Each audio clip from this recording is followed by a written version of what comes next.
All right. Welcome, everyone. So good to see you. Welcome. We are here, and it is Vital Signs Week. Hello, everyone. Bonjour tout le monde. C'est la semaine Signes Vitaux. Bienvenue à notre premier webinaire cette semaine où on va discuter du programme Signes Vitaux et les expériences d'activer ce programme dans votre communauté. Thank you so much for joining us today, and happy Vital Signs Week.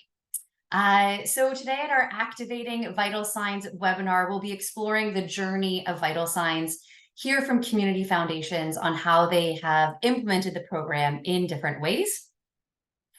And we'll get started.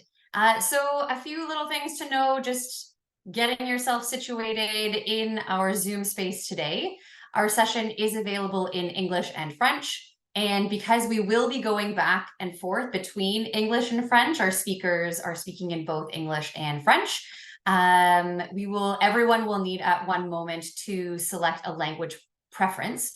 And so to access the interpretation, you'll see a globe at the bottom panel of your screen. And if you click on that globe, you can switch between French and English. And a friendly Zoom reminder, as we get started, you can see and hear us, but we can't see or hear you. Technology is so funny. If you have any questions throughout the sessions, please pop them into the chat box. We will be incorporating and collecting questions for a short Q&A. Time permitting, we'll see how we do. But as we move along, if you have questions about anything that the speakers are sharing, vital signs, sharing things, please get it in there and we'll hopefully have some time for that.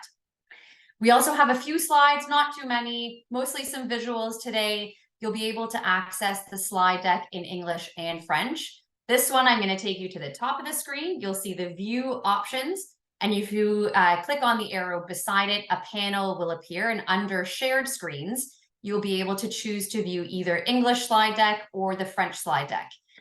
Again, we don't have a lot, mostly just sharing and hearing from some foundations. So let's take a moment, everyone, to just situate ourselves, and I'd like to offer a larger welcome. I have had the pleasure of connecting with many of you, and if I have not had a chance to meet you yet, my name is Julia Bubrin, and I am the manager of Vital Signs here at CFC.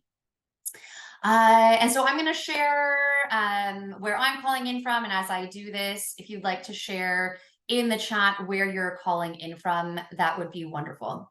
I am currently located on the traditional territories and ancestral lands of the Petun, Arawandron, Haudenosaunee, and Anishinaabe peoples located within the lands named under Treaty 18. Specifically, I'm located in a town colonially known as Mono in Ontario.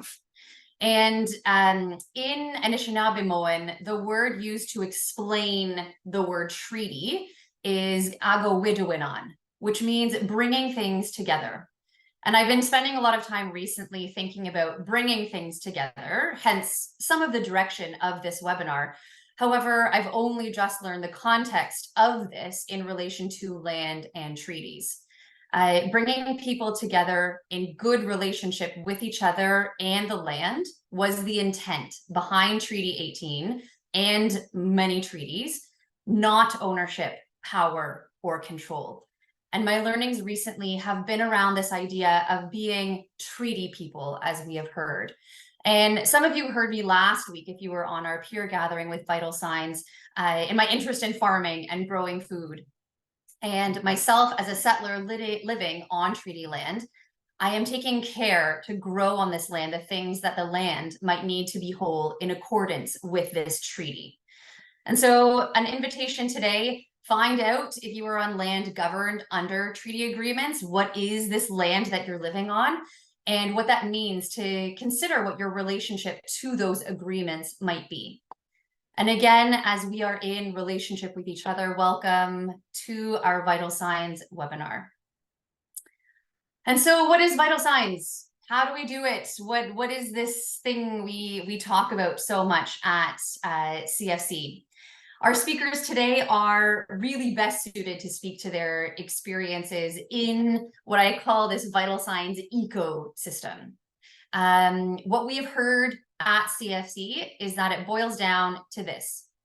Everyone's journey in vital signs is different, which is amazing. And also then how do people do this? Where do people start? And so what we have here on the screen is what we're calling our journey map. How community foundations use data, the data in our program, to engage in community building is unique from coast to coast to coast. And we're always looking for ways to visualize and capture the diverse experiences, the journeys. And so in looking at this particular journey map, I wanted to just point out a few items for you. I've been getting the question, how do I start in vital signs? I'm a smaller foundation. I'm a volunteer-run foundation. We have growing needs. We're growing as a community. And so, you know, you look at a journey map and you think, okay, stage one, that's where I'll start. And to an extent, you would be correct. But for some, the starting point is conversations with your board on why you want to do vital signs, identifying outcomes, and start planning your capacity. You could start more so in stage 2 and hosting a conversation. You could also start at conducting research in all of its various forms, research through data collection, research through conversations, research through talking to other community service organizations. It could be data in partnership with Community Foundations of Canada and the IASD, or it could be gathering local data in your community. Perhaps there are organizations that do surveys, collect information, school boards, health center. You could start by developing partnerships to explore community well-being. There's so many places to start. And all this to say that vital signs is not a particularly linear journey, which you'll hear in more detail from our speakers today. But what it does come to is sharing findings, which acts a little bit as a landing point for community dialogue and feedback. And then kicks off, that sort of kicks off the process all over again. And perhaps the second time go around a little bit different each time, in order to continually seek to understand community needs and the direction that you're wanting to go in. And that's our journey map. And again, wherever you start, it's the right place for you. Wherever you find yourself in your activation of vital signs, how you want to do vital signs, engaging in this program, community, that is where you need to be. And in any way that Community Foundations of Canada can support identifying where you are in the journey, what comes next, that's the role that we might be able to play together in partnering to make this journey a little bit more seamless and easier to engage with. And so our speakers today each started their vital signs at different points in this journey map. And so I'd like to just take a moment before we go into their sharing, just to introduce our speakers and a little bit about what they'll be speaking to us about today. Lauren Friesen is joining us from the Community Foundation of Southeastern Alberta, where she is the research and project coordinator, focusing on enhancing the well-being of communities through the region. Now, in my conversations with Lauren this year, the recent experience has been bringing vital signs to a really large geographic area, encompassing many communities, different needs, large geographic areas that separate these communities, mainly rural. So Lauren's going to share a little bit about their journey in vital signs, where they've started and where they're going. We also have Penny Cooper, who is the Executive Director of the Rural Communities Foundation of Nova Scotia. And Penny has done some really interesting work, has incredible experience with rural communities and groups over the course of her career. And she's implemented a fantastic strategy built on local connection and partnership to enhance the offering that Vital Signs has in the community and how this information is being shared. And then finally, we'll hear from Perrine Vasseur from the Fondation Quebec Philanthrope, And Perrine is the financial assistant and community relations advisor. Perrine does everything. In my introductions and conversations with Perrine so far this year, her experience is incredible, and really taking this holistic view of what vital signs is, how that works at the foundation level of the foundation, and really bringing vital signs into the heart of their work. And so Perrine will be speaking a little bit more about what that bird's eye view looks like, what that experience is of bringing vital signs in a holistic way to their foundation. And so, with that brief introduction of all of our speakers, I would like to welcome Lauren to the screen. So in a moment, I'm going to be taken off the screen and we're going to see Lauren. Welcome to the screen. So Lauren, thank you for joining us today at our Vital Signs, Activating Vital Signs. And I'm really excited to hear your sharing. So Lauren, Sure. Over to you. So hello, everyone. Like Julia said, I'm Lauren. So I'm just going to give some context a bit about the Community Foundation of Southeastern Alberta. So like Julia said, we do cover a very large area. To be exact, it's about 45,000 square kilometers. So we are situated in Medicine Hat, which is the largest hub of the center. So we have a population of about 65,000. But within that, we also have special areas, counties, and altogether we have a population of nearly 110,000 individuals. So very unique in the needs that we have been researching. This is actually our first year that we are kind of delving into our rural areas in our vital signs report. So along this journey, you know, from the very beginning, I think it's easy to have high hopes. But some of the challenges that we've kind of experienced along the way, being that we serve such a large rural population, is there really is a lack of data within the rural region. So our hopes with this report was just to kind of provide a generalized overview of the region. So if you look at some of our smallest communities, you know, it's hundreds of people, and the data there is almost non-existent. So one of the approaches that we took when creating this report was actually running a community survey. And with that, we kind of were soon to realize that there are some challenges in, one, just data collection, but two, kind of engaging the public. And that was our main goal with this report, was to, you know, how do we engage and how do we include the rural region? Because like I said, they make up a large part of our population, and in order to serve them, we kind of need to understand their needs. And running a survey, we ran it for about 2 months, and within that we were able to collect about 600 survey responses. But with that, you know, looking at the responses that we got, it was still primarily coming from Medicine Hat. So if you look at it, it would be a little bit too challenging with the small sample sizes in the rural communities to then analyze that data. So what we kind of did was combine all of that and collectively analyze that data. And our hopes with this report is, what we realized is it's kind of a multi-step approach. So looking at our timeline,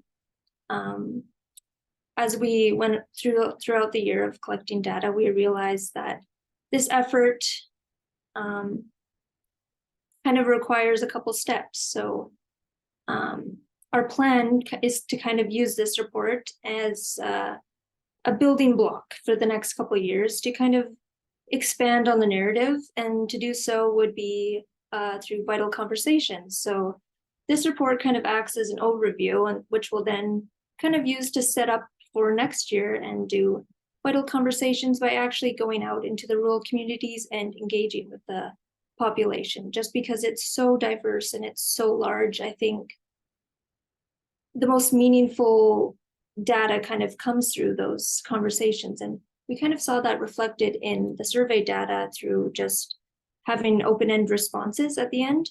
So people were actually able to provide their own voice that way. So that was kind of our plan for that. So another way to do so is actually through partnerships and collaborations, because we've kind of seen that people have recognized that there is maybe a lack of data in the rural communities. So by partnering with other organizations, it kind of prevents repeated efforts. It expands our reach and it generates momentum, which is our goal for this Vital Signs project. Like I said, taking that multi-step approach.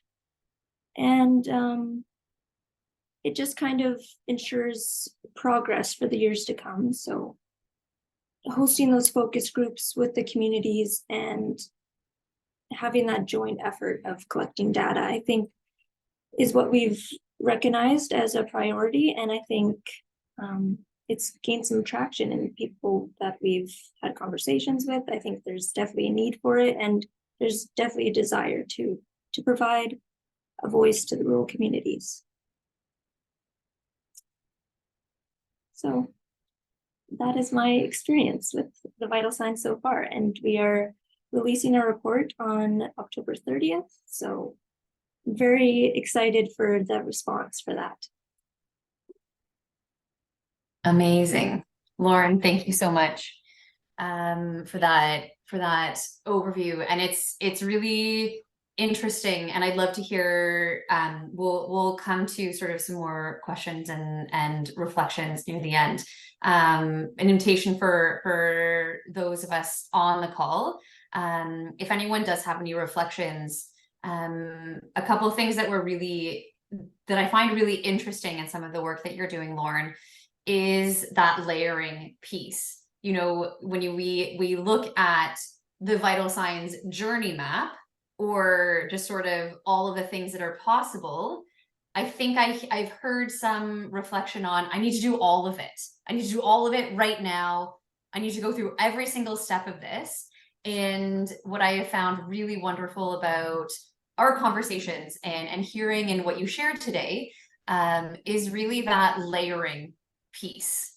Is it's not all possible right now, but what is that? I think you used the word staging. Staging in a way that creates meaning for what you're bringing out. And then linked to that is, you know, what I heard you say is, you're not doing this in a vacuum. You're doing this to respond to and hear community needs. And it really sounds like that is part of this ongoing process for you. That's right. Yeah. Amazing. Thank you very much, Lauren. And so for anyone, those of us joining today, if you also have reflections or questions about what that looks like to engage in community, different regions be, you know, captured under one Vital Signs report, what does that really mean? How do you do that? We can talk more about that as we move through our webinar today. And so Lauren actually started speaking a little bit to some of the partnership aspect. And so I'm going to bring in Penny at this point. Penny Day, the Executive Director of the Rural Communities Foundation of Nova Scotia. Penny, partnerships is really the name of the Vital Signs journey for you today. So I'm going to just pass it over to you, and you can take us through what this has looked like for you over the years and your own journey in Vital Signs. So Penny, go for it. Hi, folks. Thank you very much. My name is Penny Day, sometimes known as Penny Cooper. Either way, I answer to both.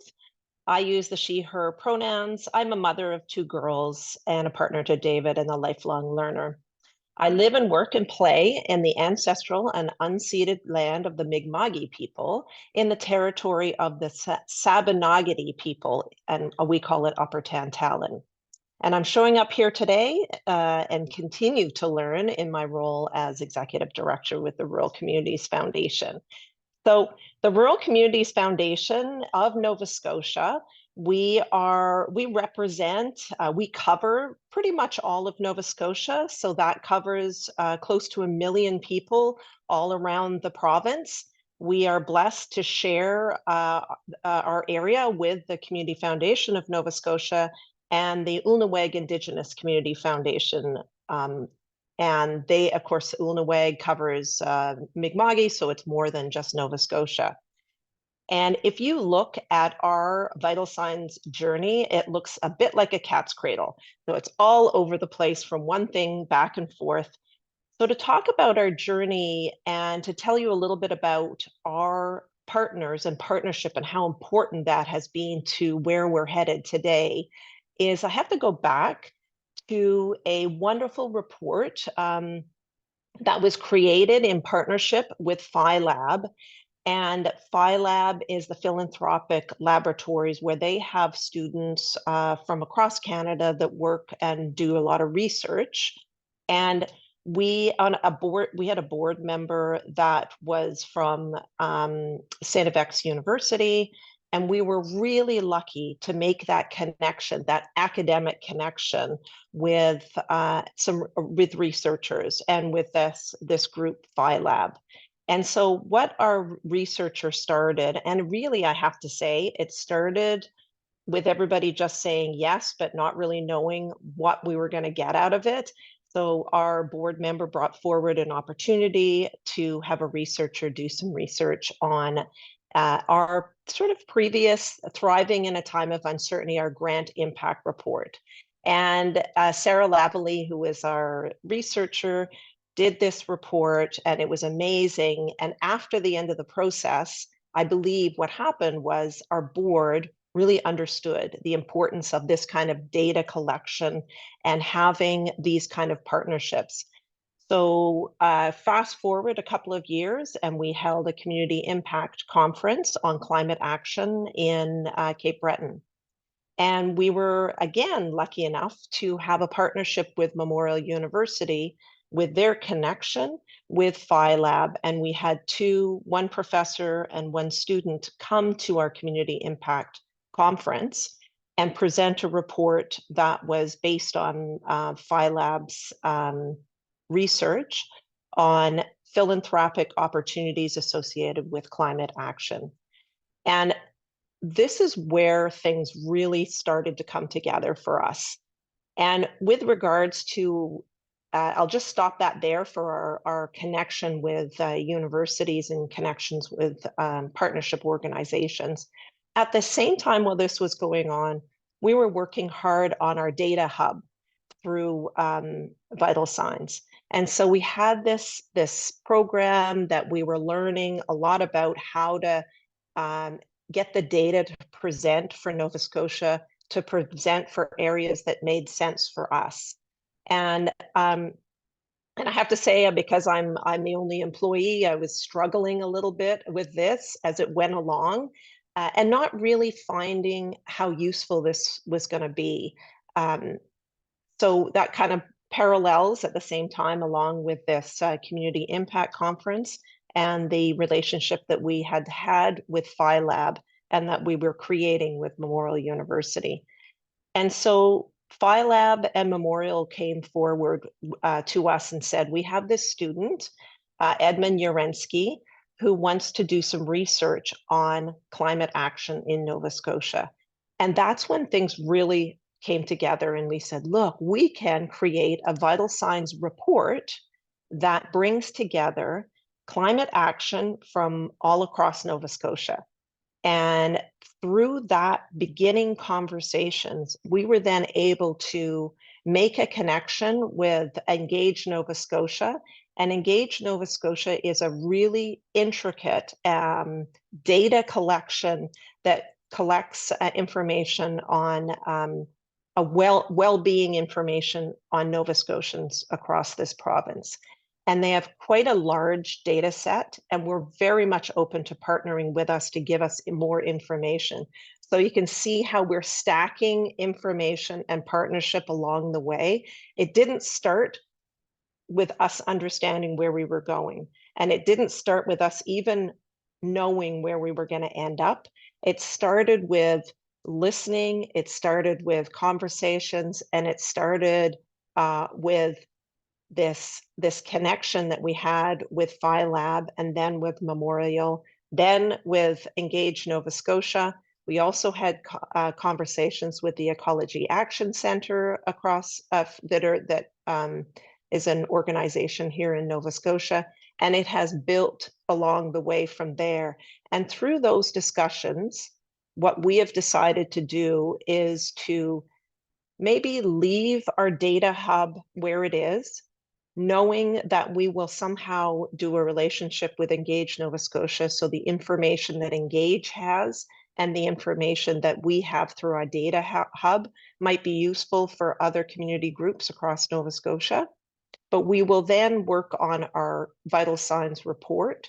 And this is where we have Edmund and Engage Nova Scotia and the Ecology Action Center working together to create a report. And what we really want to do is create a report that's based on hope, not based on fear. Because as everybody knows on this call, Canada has experienced huge, dramatic climate action or climate crises across Canada. Us in Nova Scotia, we've experienced it as well. So it's very easy, and we also very easy to scare people about climate action. And it is very scary.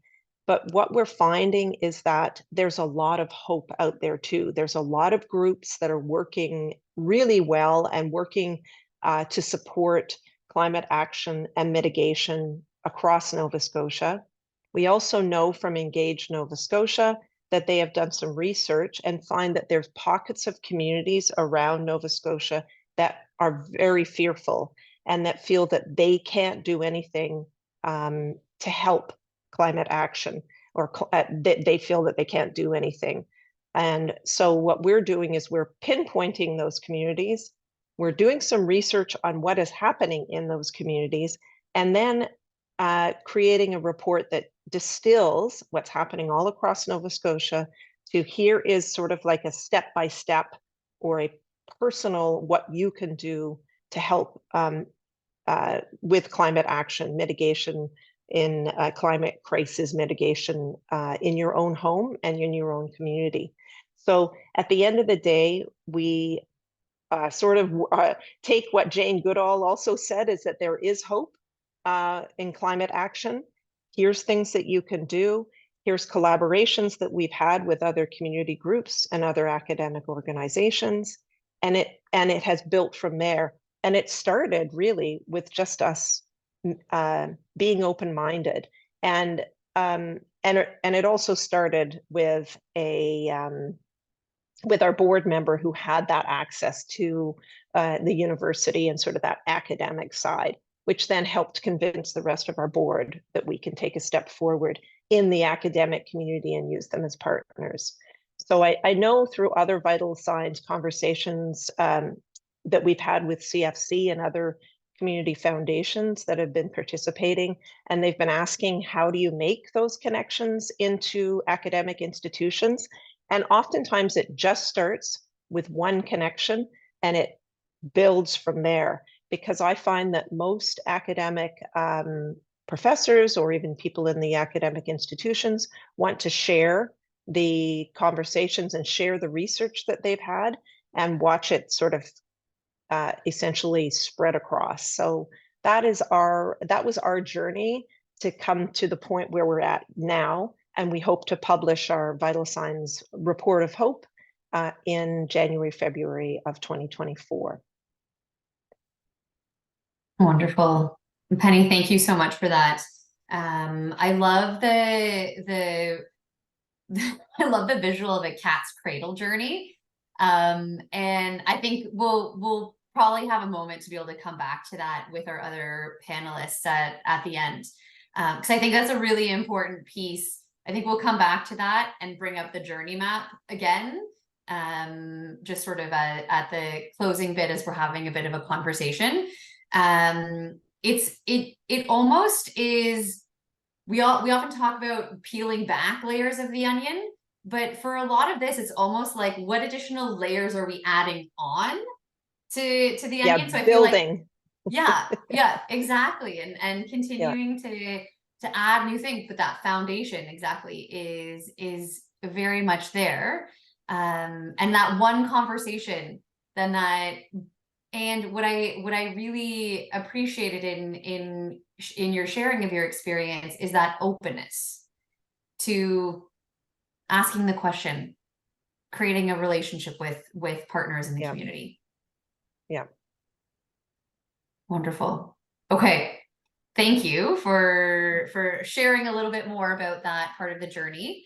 I think it'll be interesting. I'm curious I'm starting to hear this area of interest in hearing where you all might situate yourselves on our journey map. And so we'll go over to Perrine Vasseur. Now, there you are. Hello, Perrine. Bonjour tout le monde. Hi, Julia. Wonderful.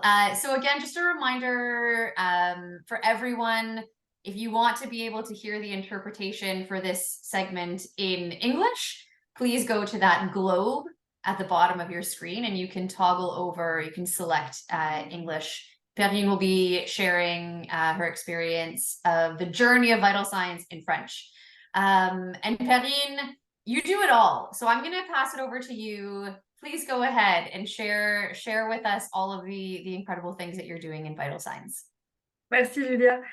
Bonjour tout le monde. Déjà, Thanks, Julia. Hi, everyone. Well, first of all, thank you for being here to listen to me today.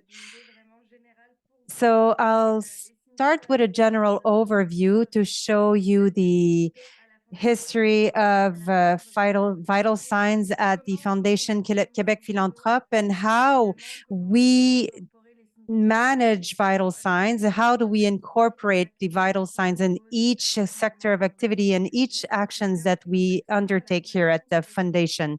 To give you a context, at the Fondation Quebec Philanthrope, we cover Quebec, the national capital, and the Chaudière-Appalaches. So for a little bit of history, we started with the Vital Signs Adventure in November 2018.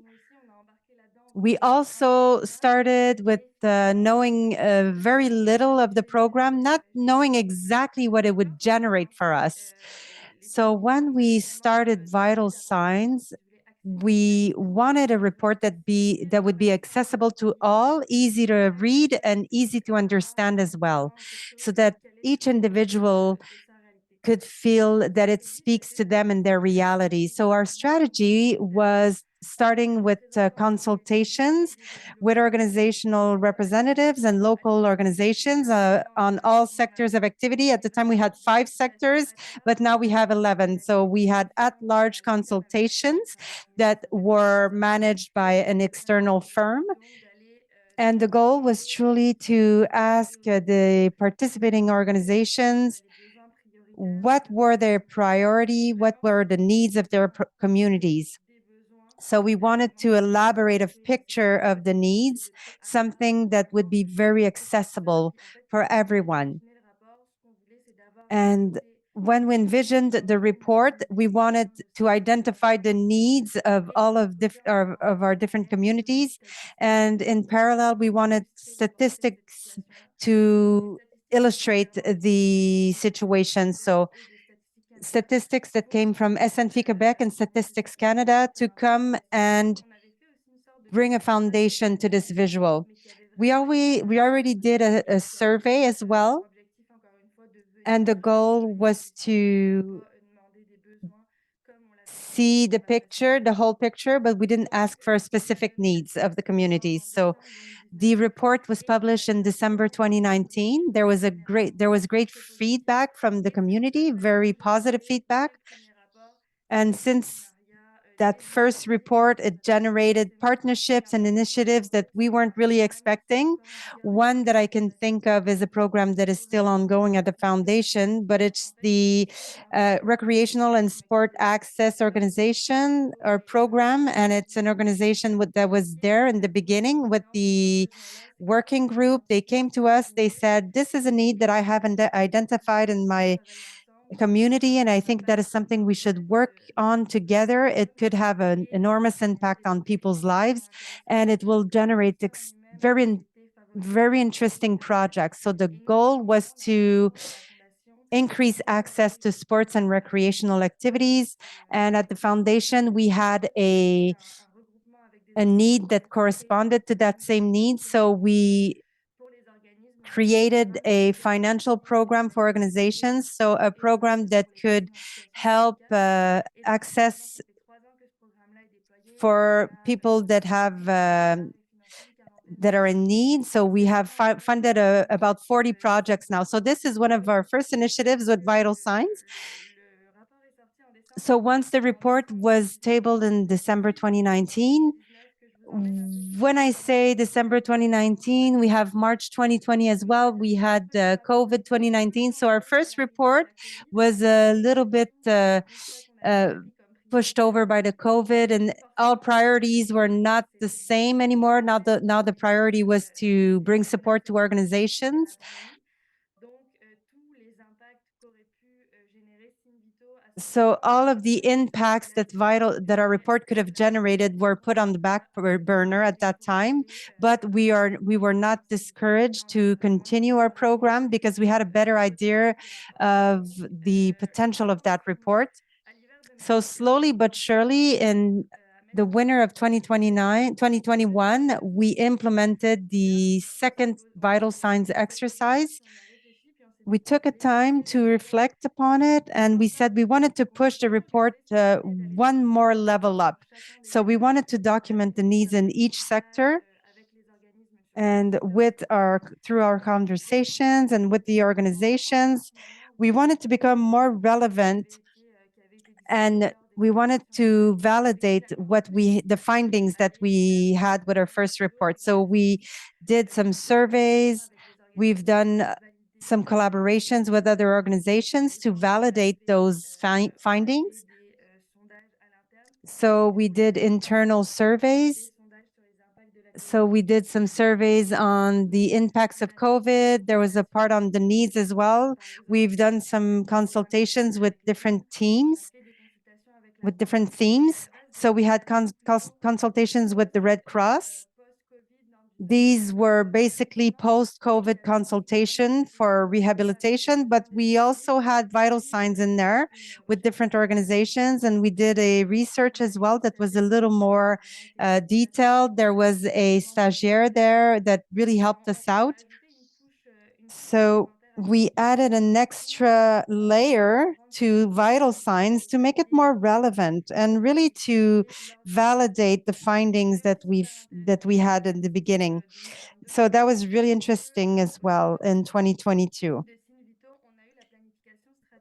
We also had a strategic plan that happened in parallel, and this helped us take some time to think about the place we wanted to give to Vital Signs. And our conclusion was that we wanted to put Vital Signs at the center of the Quebec Philanthrope Foundation. I'll get back to that a little bit later. So we wanted to integrate Vital Signs in each actions that we undertake here at the foundation. And in the end, we published a report in April 2022, the second report. You can see it up here on the screen. Once again, there was great feedback from the community, very positive feedback. And we looked at the next report, the 2024 report, and we want to continuously improve, and we want to see how we can push the report further. So for the next report that is currently being drafted, we saw that there was a redundancy between the needs of the 2019 and 2022 report. So instead of starting back from scratch, we wanted to ensure that there was a continuum in our reports. So we wanted to see if the findings were significant or relevant, had they improved or degraded. And we wanted to have a measure of the needs within the organizations. And so that's what we worked on. And as I said, we were really at large. We wanted to invest in all sectors of activity. But this time we said we wanted to have a focus on one file, but At Quebec Philanthrope, we still want to keep the report very accessible and easy to use for everyone. So we didn't want a focus file that was too focused on one point. So we started with the findings in the sector that we've chosen, the sector of the environment. So we had a focus file and we wanted to detail what has already been established to make sure that there was a continuum in the information. So at the Fondation Quebec Philanthrope, financing and environment are very rare. So for the environmental organizations, they don't see us as a potential funder. So we wanted to focus on the environment, and that was a way to reiterate our involvement with the environment. And also, the environment is generally not well represented with us, so we wanted to put some emphasis on that. And thirdly, we had strategic plans linked to the environment. So everything went together, so that's why we chose that sector or that area of focus. So we always learn with our experience. We had the two first reports, so we asked ourselves, what can we add in terms of data to make it more significant and relevant? So our goal was to create a population survey. We were helped by a firm, and the goal was to document each need in each area in a more specific way, not as large as before, not as globally as before. So we had 5 areas. Now we have 11 areas, and they're very specific. Some areas don't have as much data as others. They are complements. We have complemented that data with some area surveys, and we had a stagiaire with us that really helped us with the documents and to push the data and make it more specific to our situations and our needs. So now we're right in the middle of this exercise. We're still working on some surveys, and we should start drafting in the beginning of 2024, and the launch is expected for spring 2024. So we're really in the gist of the work right now. And I think that our organization has the goal of putting vital signs in the center of everything that we do. We consider that vital signs is what gives us our community feel and brings us closer to the community and their needs. We're not necessarily on the field, so we can benefit from the community organization expertise to help us understand the needs and maximize our impact further down the line. So that is our positioning that makes us stands out from every other organization, and that was our strength. Another thing is we use the vital signs as our guiding lifeline. So in our strategic plan, we made sure that every step that we undertake is justified according to vital signs. And this way, it really helps us focus our actions.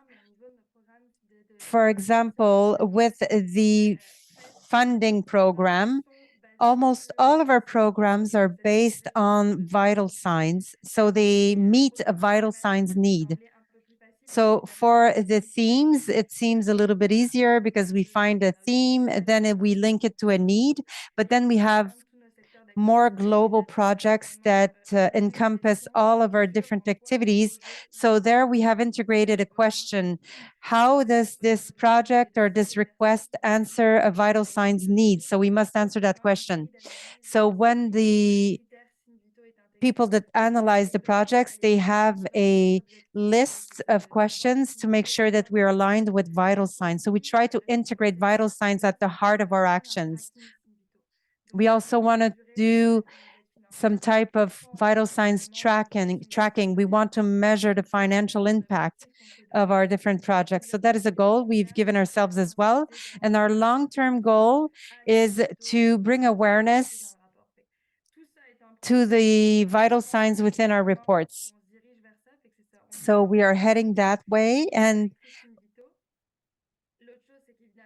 the other thing is vital signs is also a marketing tool for us. We use vital signs for communications, for disseminating information. We've used our websites. We also have podcasts on this. We also want to capitalize on the strength of vital signs.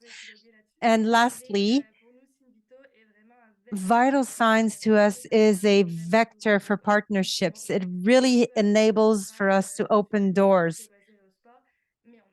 So the sports program we've created, I've mentioned this before, but we've created other programs that helps us work hand in hand with other organizations to create programs that are adapted to the needs and also adapted to their clientele.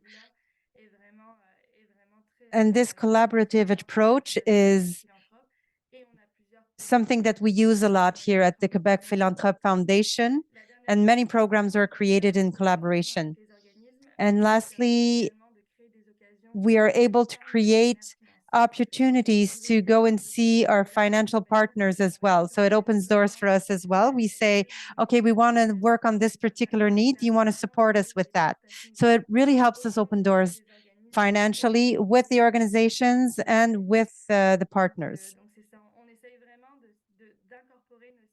So we really try to include vital signs everywhere in our mission. So I think that's pretty much what I wanted to tell you today. I hope I didn't take too much of your time. I know I talked a lot, but that's pretty much it. J'aime beaucoup comment No, that's great. I really love the way you said that vital signs is a vector for partnerships. And I think for the Quebec Philanthrope Foundation, it's a vector for many things. It's vital signs at the heart of it, at the heart of data, of tracking, of financial help, organizations and programs. It's really in the spirit of curiosity as well. And I love the way you have this conversation. Well, actually, my executive director always says one thing: vital signs is our Bible, but that's a little bit the truth. We try to put vital signs at the center of everything we do to answer the community's needs and to maximize our impact. Yes, great. Well, thank you very much. And for I'm just gonna, there we go. Maybe I can have all of our panelist speakers brought back up on the screen. I have a question for you all, and I'm wondering if, in addition to our speakers on the screen, once we get you all spotlighted, I'm wondering if we can also bring back up the slide of the journey map. Something that I think is really interesting, again, sort of circling back to the beginning of our webinar today, is highlighting again, how do I as a community foundation, where do I situate myself on this journey map? Where do I go with this? Where do I start? Where do I go? And I guess there are two parts to this question. One is, I would love to hear from each of you where maybe in this moment and maybe when you started, where did you start? Where did you where would you have situated yourselves in this journey map? And maybe Penny, I can throw over to you first. If you were to say like, oh, this is where I kind of maybe started. Yeah, for sure. I can tell you we started at stage 2 by building our data platform. And that is where we really got introduced to basically the two words vital signs and with regards to CFC. And And it was through the building of the data platform, and our board was all together on building this data platform. But the reality, we went back to stage one because after our data platform, to actually get into a report, then that's when we went back to stage one, which is identifying why and identifying your scope and what resources you have. And we had engaged the community, so we could sort of define our community impact conference as stage one. So you can see we went back and forth a few times. Lauren, what about you? Where, if you were to sort of situate yourself on the map? I feel very similar to that. You know, we start out with, we know one thing, we know we want to do a full vital signs publication. We know we want to focus on the rural areas, but as we enter stage two and conduct research, we quickly notice, you know, our why kind of shifts. So like I talked to you before, it's kind of like writing your thesis, you know, it's not until the end of the report maybe that you kind of see the bigger picture and kind of things start to come to light. So I think starting with stage one, moving to like you kind of jump around with this journey map. So it always comes back to your why though. And Perrine, for you, where on this map? Ben, j'aurais un And peu please, la you can même, answer in French. So Oui. I'm just staying in English. mais j'aurais un peu la même réponse. Je pense que I Lorraine would est have the same answer as Lauren and Penny. Technically, we're more situated at step 2 with research and data analysis and with the drafting a report.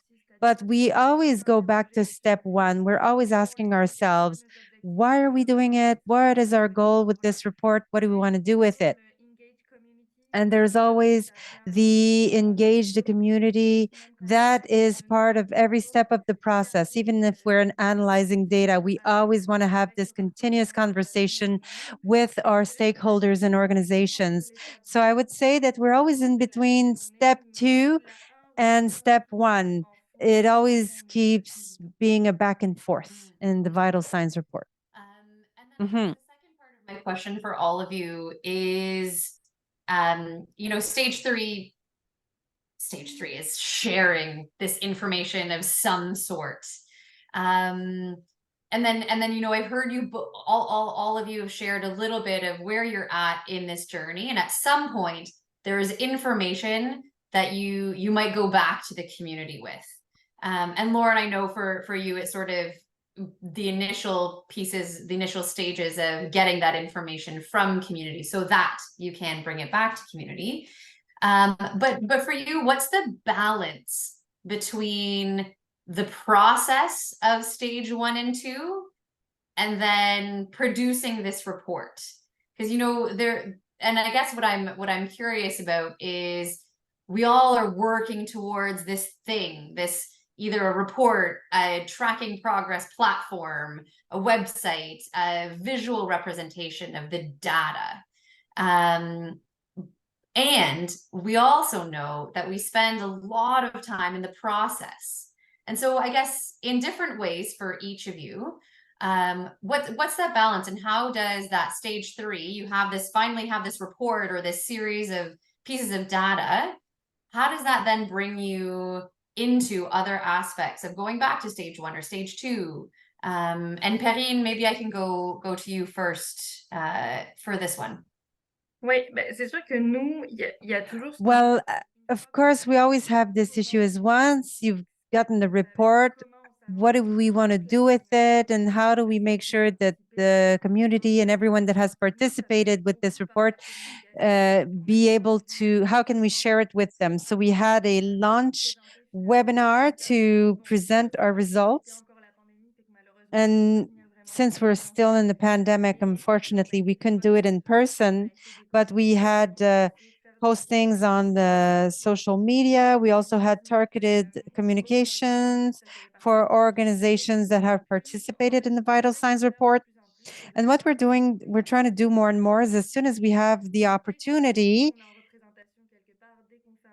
as soon as we are somewhere, we have an event, we always have our reports or the QR codes to get to the report. We always want to present the report, present our work.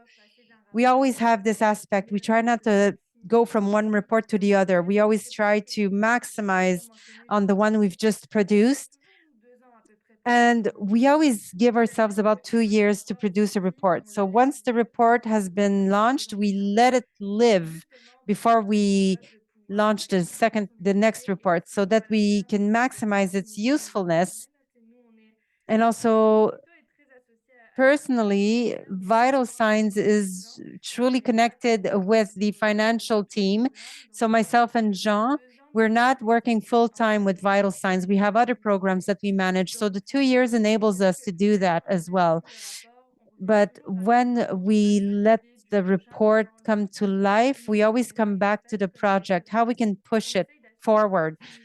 And we try to ensure a continuum between reports. So we don't want the new report to delete the last report. We want the reports to be a continuum of information. What about for you, this sort of balance of these two areas of the report than the process? Did you ask me, Julie, or sorry, I was Penny. switching from the friend. Okay. Yes, well, we haven't produced a report yet, but I think what's really interesting is that once we start talking about it, it really does bring in other people around. And so you're constantly sharing your findings along the way. So whether it's with a potential donor, or whether you're talking about it and some other academic institution, in our case, Carleton University was like, and RE Climate, we're like, what are you doing? We want to hear all about it, and things like that. So it really does spark a lot of interest. And so there's a lot of sharing along the way. But I think to what Perrine said is that once we have our report done, the first report, then it will be much easier to go out to donors to fund it again. And right now we're at that sort of struggling stage where we're trying to get people to understand what it is and then fund whatever portion, because we have to pay for the student and we have to pay for all of the, all the things that are associated with it. And it may be that we have to do this as much ourselves as we can afford. And then once we have the report in hand, then it does open doors and you can then start sharing it. And then when you're ready to do the next report, you sort of have it in your back pocket where you can say, this is what we've done already. And I really like the fact that Perrine said it's 2 years, because even our board has said, okay, great, when are we going to do the next one? I'm like, wait, we haven't even finished the first one yet. So I felt like it might have been a 2-year turnaround for the next one. And I heard that from Perrine. Thank you for that. Yeah. And then Lauren, just quickly over to you before I go to wrap things up. Balance for you, sharing findings, stage 1, stage 2. Yeah, I think the best thing about these reports is that they're constantly evolving. And I think it's really important, once you share your findings, is to really take that feedback into consideration. I think we are known for these reports as they're a very useful tool and a reference point. So I think constantly looking, how can we improve this? How can we better meet the needs? It's always, it's that continuum Green has mentioned. I think it's a very useful thing to have. Thank you. And keeping it alive in many ways. So thank you very much, everyone, for all of your time today. Thank you, Perrine, Penny, and Lauren for sharing. It's always a pleasure when we gather and share stories and hear from you. And as we just quickly sort of wrap up, a few things that you'll see in the chat function. Our National Vital Signs Report is out. It is being released today. You're the first to know. So please take some time and take a look at it. It's a really interesting report that I think will touch us all in different ways. So we will be sharing that National Vital Signs report. We also, for those of you participating in the Vital Signs program this year, if you haven't seen the amplification package, how do you keep these reports alive? How do you share, get it out into community, talk about it? Check that out. Ask us for a copy if you need more information or want to talk about it afterwards. You'll see that linked in the chat function as well. And then finally, we have lots of incredible events that continue to roll out at CFC. Lots of resources for you. If you're interested in vital signs or want to understand a little bit more about what's possible in your community, please reach out. I'm happy to connect. I'm happy to be an ear. I'm happy to chat through sounding board, all of those wonderful things that we can do in partnership together. And so if you want any additional information on our programs, please opt in via the link shared in the chat so we can share lots of really good information with you. Thank you again, everyone, for joining us. Happy Vital Signs Week, and stay well, everyone. Take care. Have a good day.